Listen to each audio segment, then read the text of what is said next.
السلام علیکم جی. آج کا جو ہمارا ٹاپک ہے بات کرنے کا وہ بڑا اہم ہے، بہت گمبھیر بھی ہے، اور ساتھ ساتھ اس سے ہمیں یہ پتہ چلتا ہے کہ ہم میڈیا یا انٹرٹینمنٹ انڈسٹری کا جو لیبر ہے وہ کس طرح کام کرتا ہے، اس کے بارے میں کتنا کم جانتے ہیں اور کتنا کم اس بارے میں بحث ہوتی ہے. کچھ واقعات میں آپ سے شیئر کروں گا اور پھر ہم اس لاک ڈاؤن کی صورتحال پہ آئیں گے. پہلے تو یہ کہ آج سے کوئی 1.5-2 ماہ پہلے مونٹ بلیک پروڈکشنز ایک پروڈکشن ہاؤس ہے، وہ ایک شوٹ کر رہے تھے بھاولپور میں، جہاں ان کا سنیمیٹوگرافر ایک بہت رسکی شاٹ لیتے لیتے گاڑی سے سلپ ہو گیا یا بائک سے سلپ ہو گیا. اس کا ایکسیڈنٹ ہوا، بہت خون نکلا، پھر وہ علیل رہا اور پھر وہ اپنی جان گنوا بیٹھا.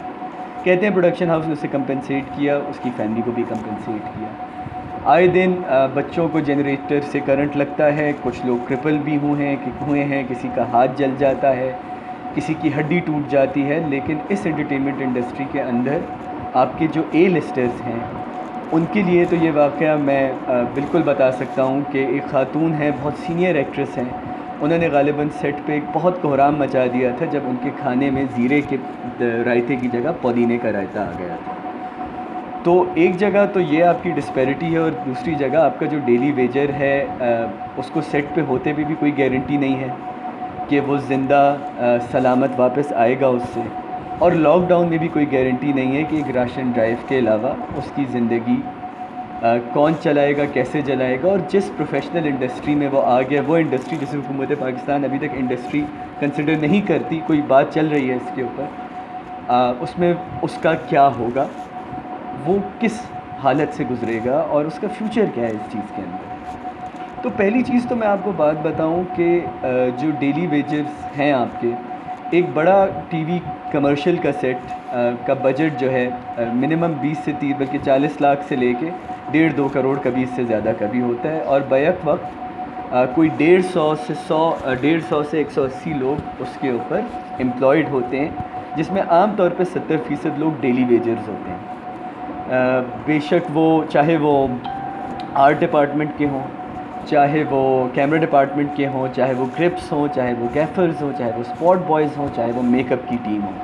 ہم آرٹ والوں کو کچھ پیمنٹ زیادہ ملتی ہے کیونکہ ان کا کام سیٹس وغیرہ لگانے کا ہوتا ہے، لیکن یہ سب لوگ ہوتے ہیں جو ایک سیٹ پہ موجود ہوتے ہیں، اور میجورٹی جو ہیں ڈیلی ویجز پہ کام کرتے ہیں. لیکن اگر یہ لاک ڈاؤن رہا، حالانکہ چوری چھپ کے بہت سے لوگوں نے ٹی وی شوٹس شروع کرنے کی کوشش کی، کچھ پہ ریڈ ہوا، جنہوں نے پیسے ایسے کھلا دیے، کوئی انڈرسٹینڈنگ ہو گئی، ان کا ریڈ ویڈ نہیں ہوا. آپ کو پتہ ہے کیسے صورتحال چلتی ہے یہاں پہ. لیکن بات یہ آتی ہے کہ ان بچوں کا، ان نئے لوگوں کا کس طرح سے مینٹل، فزیکل اور فائنینشیل انشورنس کو گارنٹی کیا جائے. ایک تو بہت اہم بات یہ ہے جو پاکستان کے ہر خطے کے لیبر پہ اپلائی کرتی ہے، کیونکہ فیکٹریوں سے بھی لوگ نکالے جا رہے ہیں، انڈسٹری سے بھی لوگ نکالے جا رہے ہیں، کہ آپ لوگ یونینائز نہیں ہیں، کہ ان لوگوں کو یونینائز کبھی ہونے نہیں دیا. اگر ہونا بھی چاہتے تھے تو اگر ایک اسپاٹ بوائے یونینائز ہونا بھی چاہتا ہے، وہ کہتا ہے یار کسی استاد کے ساتھ مجھے سائڈ کک بن کے تھوڑا بہت کام مل رہا ہے، بس یہی مجھے دن کے 1000 یا 1200 1500 مل جائیں، یہی بہت ہے. اس کے لیے وہ ہر چیز اپنی جان کو خطرے میں ڈالنے کے لیے تیار ہوتا ہے. اب یہ ہوتا ہے کہ آپ کے جو لیڈنگ پروڈیوسرز ہیں وہ تو اپنی ایسوسیشن بھی بنا لیتے ہیں، وہ تو اپنی یو پی اے بھی بنا لیتے ہیں. یو پی اے ہے وہ عجیب ڈرامہ ہے، یونائٹڈ پروڈیوسرز ایسوسیشن. ان کا کوئی کام نہیں ہے، ان کا صرف کام ہے کہ جب ٹرکش ڈرامے آئیں، جب آپ کے اگینسٹ ہو تو آپ بول دیں وہ ہمارے کلچر کے اگینسٹ ہیں، ہماری اکانومی کو نقصان پہنچا رہے ہیں، آپ شور کریں، انڈین کانٹینٹ کے خلاف شور کریں. ایک ڈسٹریبیوٹرز کی فلم ایسوسیشن ہے، اس کا کام ہے انڈین فلمیں بین کرنا.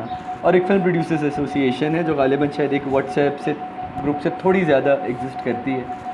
اس کا کام یہ ہے کہ اگر آپ فلم بنانا چاہتے ہیں تو وہاں رجسٹر ہو جائیں. تو ان سب کی ایکوپمنٹ اپنی جگہ انشورڈ ہوتے ہیں، جو بڑے بڑے پروڈکشن ہاؤسز ہوتے ہیں ان کی دیگر جو ایکسپینسو چیزیں ہوتی ہیں وہ انشورڈ ہوتا ہے.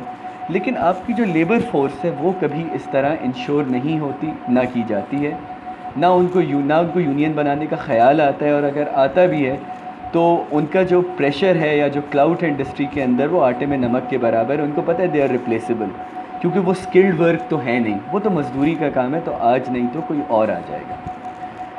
ہندوستان میں یہ ہوتا ہے کہ جو ایسوسیشن ہوتی ہے، میری ایک ہندوستانی ہدایت کار سے بھی بات ہوئی، آشیش ہمارے بہت اچھے دوست ہیں، انہوں نے بڑے سینئر پروڈکشن ہاؤسز میں کام کیا ہے.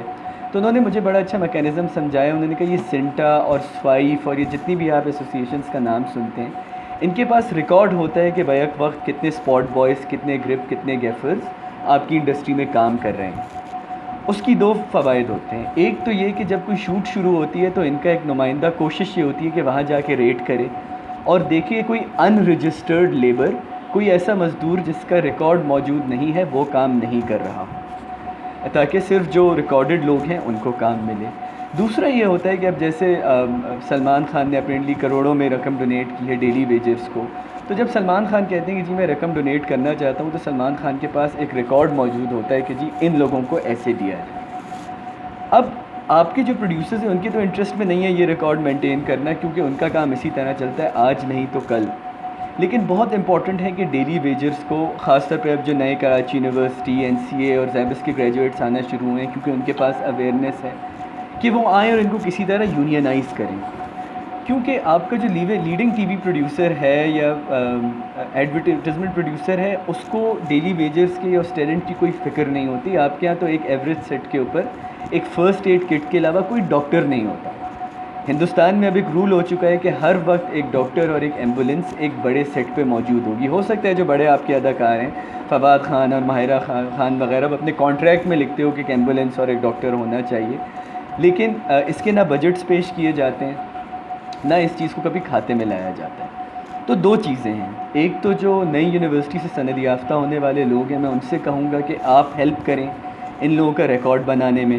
اچھا بائی دا وے, 2-3 لوگ علی ظفر, اسد الحق اور غالباً کچھ ینگ لوگ ہیں جنہوں نے بڑی راشن ڈرائیوز چلائی ہیں, میں ان کو بالکل سراہتا ہوں. لیکن میری بات راشن ڈرائیو سے آگے کی ہے, because ration drive is never a permanent solution.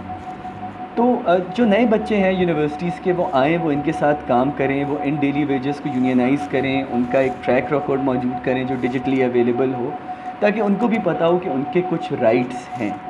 دوسرا یہ کہ جب ایک پروڈکشن ہاؤس ایک اشتہار بنانے کا ریکارڈ لیتا ہے, کسی سے کانٹریکٹ لیتا ہے, تو اس میں یہ لازم ہونا چاہیے کہ وہ اس کے اندر اپنے امپلائیز اور ڈیلی ویجرز کی ہیلتھ اور سیفٹی کا بجٹ الگ سے لے. اگر وہ ہیلتھ اور سیفٹی کا بجٹ الگ سے لیتے ہیں اور اسے یوز نہیں کرتے تو یہ انتہائی گھٹیا اور ان پروفیشنل چیز ہے. اگر نہیں لیتے تو ہونا چاہیے, because it has to start somewhere from the paperwork. کہ اگر برانڈ میں جو BBA گریجویٹ بیٹھا ہوا ہے جس کو صرف نمبرز دیکھنے ہوتے ہیں, اس کو یہ سمجھائیں کہ اس کے پیچھے انسان کام کرتے ہیں اور انسانوں کا نقصان ہو سکتا ہے, انسانوں سے فیملیز منسلک ہوتی ہیں. اور اگر آپ خود ایک بہت سیلفش پروڈیوسر ہیں اور آپ یہ پیسے بھی اپنی جیب میں ڈالتے ہیں, تو پلیز ایک تو ان کا بجٹ نکالنا شروع کر دیں.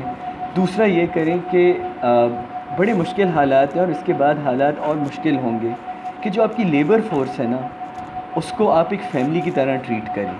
اس بات کو صرف سیٹ تک نہ رکھیں جی we are just one family اور یہ اور وہ, اور اخباروں اور جریدوں میں جو آپ ایک ون لائنرز دیتے ہیں ان سے بڑھ کے ذرا بات کریں. یہ معاملہ صرف انڈسٹری کا نہیں ہے, معاملہ معاشرے کا ہے. اور اس طرح جب گارنٹیز ہوں گی آپ کے امپلائیز کے پاس, تو آپ کا اوور آل ورک سٹینڈرڈ اور پروفیشنل سٹینڈرڈ بھی بہت امپروو ہوگا.